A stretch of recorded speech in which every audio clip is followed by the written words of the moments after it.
দারুণ সারা মানুষের কাছ থেকে প্রত্যেকেরই বক্তব্য যে কয়েকদিন আগে ভোট দিলাম, এখন আবার কেন ভোট দিতে হচ্ছে। আমরা বলেছি, প্রতিমা দিদিমণি এখানে দাঁড়িয়েছিলেন, উনি নাকি মুখ্যমন্ত্রী হবেন, কিন্তু মুখ্যমন্ত্রী হতে পারেননি, যে কারণে এখন আমাদেরও কষ্ট, সাধারণ মানুষেরও কষ্ট, আবার ভোট করতে হচ্ছে।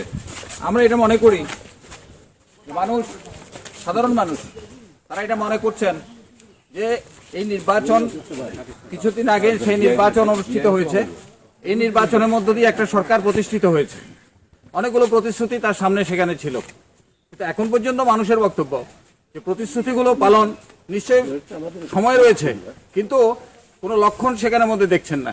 গত 5 বছর অনেকগুলো প্রতিশ্রুতি তারা দিয়েছিলেন, একটি প্রতিশ্রুতি তারা কার্যকর করেননি, এবং এখনো তাদের মধ্যে সেই লক্ষণটা পরিলক্ষিত হচ্ছে না।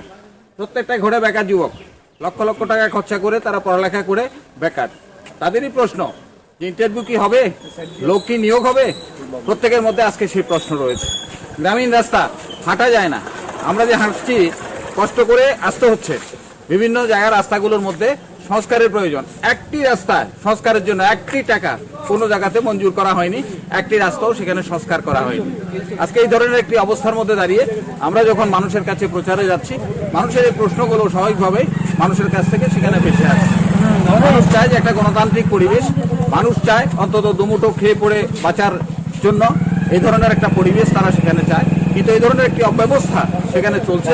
এই অব্যবস্থার মধ্যে দাঁড়িয়ে প্রত্যেকেরই প্রশ্ন যে না, কৌশিক চন্দ্রকেই জয়ী করতে হবে, বিধানসভায় অন্তত সোনামুড়ার কথা বলতে হবে, এখানকার মানুষের সমস্যার কথা বলতে হবে। সেই জন্যই আজকে আমরা বাড়ি বাড়ি প্রচারে দারুণ সাড়া পাচ্ছি, এবং মানুষের আমরা আশাবাদী যে এই কেন্দ্রে আমরা ভালো ভোটে জিতবো। আপনারা এটা ভালোভাবে জানেন যে 72 সালের পর থেকে এই কেন্দ্রে আমরাই জিতে আসছি, শুধু মাঝে মানুষ বিভ্রান্ত